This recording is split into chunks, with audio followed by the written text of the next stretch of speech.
देखें, ये जो हाई कोर्ट का फॉर्म आया है, तो इस हाई कोर्ट के फॉर्म में आपके एक पार्ट इंग्लिश का है। तो इंग्लिश यहाँ पर 25 क्वेश्चन आएगी।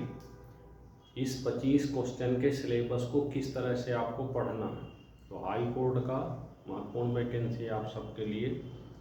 तो यहाँ पे सिलेबस ये दिया गया है, तो इस सिलेबस को ध्यान से देखिए और इसी क्रम में आप इसको तैयार करें।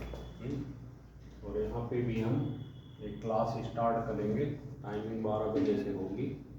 तो देखते हैं इसका सिलेबस।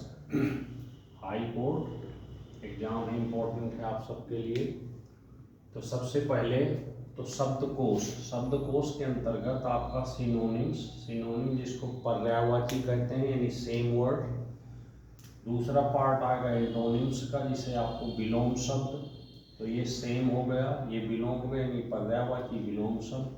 तीसरे नंबर पर आपका दिया गया है इडियम्स एंड फ्रेजेस, मुहावरे। तो यहाँ पे तीसरे नंबर पे सिस्टम है मुहावरे।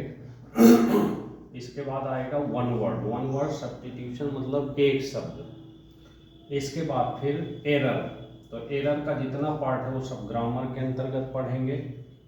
फिर तीसरे नंबर पर स्पेलिंग मिस्टेक का मतलब होता है कि अगर कोई स्पेलिंग दी गई है, उसके ऑप्शन दिए रहेंगे, तो कोई ना कोई एक वर्ड वहाँ पे गलत होगा, तो उसको तैयार करें। और तैयार करने का मतलब बहुत आसानी से तैयार हो सकती है ये पार्ट, क्योंकि अगर इसको काट काट के हम सीख लें, जैसे एक स्पेलिंग सिखाते हैं आपको कि इस तरह से सीखें। मान लीजिए आपको सिगरेट की स्पेलिंग तैयार करना, तो सीगा प्लस रेट्टे ऐसे तैयार करें काट काट के। तो देखिए सीगा प्लस रेट्टे यानी कि ये बन जाएगी आपकी सिगरेट, ऐसे।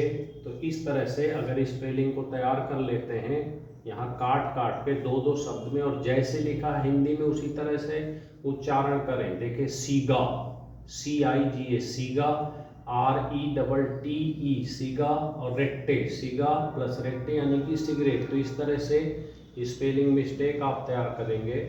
इसके बाद फिर आपका एक्टिव एंड पैसिव। एक्टिव और पैसिव का मतलब टेंस मान लो यहाँ पे, तो टेंस तो 12 ये आपको पढ़ने हैं और 8 आपको ये पढ़ने हैं। इस तरह से टोटल आपको 12 और 8 20 पढ़ने हैं।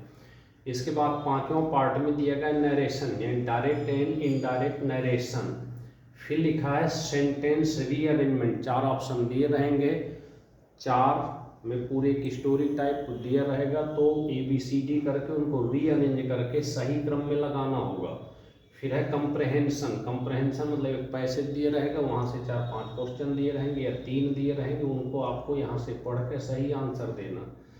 फिर आते हैं फिल इन ब्लैंक एक स्टोरी रहेगी, तो उसी स्टोरी में आपके जो मेन पार्ट भरे जाते हैं, ज़्यादातर यहाँ आने के जो चांस होते हैं, या तो कोई शब्द आएगा मीनिंगफुल होगा, और नहीं तो आर्टिकल और प्रीपोजिशंस मेन होते हैं यहाँ पे भरने के लिए। और फिर जो छोटा सिलेबस होगा उसका मिसकलेनियस पार्ट आप इनका। तो इस तरह से ये पूरा सिलेबस है जिसको आपको तैयार करना। अगर इतना तैयार करते हैं और बड़े सिस्टम से, अगर आप डेली 5-5 भी तैयार करते हैं, तो समझ लीजिए आपके पास टाइम है 45 से 90 दिन का टाइम होता है जब भी कोई एग्जाम फॉर्म भरा जाता है। तो अगर यहाँ पे 5-5 तैयार करते हैं, तो कम से कम इन चारों पार्ट से 10 से 15 क्वेश्चन तो यहीं से आपका सही होने वाला।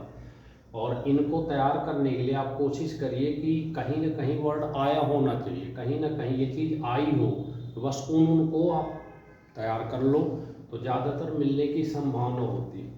और ये चीज़ें पढ़ने वाली हैं, इनको हम पढ़ाया जाएगा, देखेंगे कि किस तरह से इनको तैयार करें। तो इस तरह से ये है पूरा आपका हाई कोर्ट का सिलेबस। और 25 नंबर बहुत होते हैं, इसलिए आप थोड़ा थोड़ा करके इनको तैयार करते रहें, तो पढ़े आप यहाँ पे कर पाएंगे। बकाया मैथ रीजनिंग, और रीजनिंग हुआ है नहीं, मैथ और जी के बकाया चल ही रहा है। ओके, जय हिंद।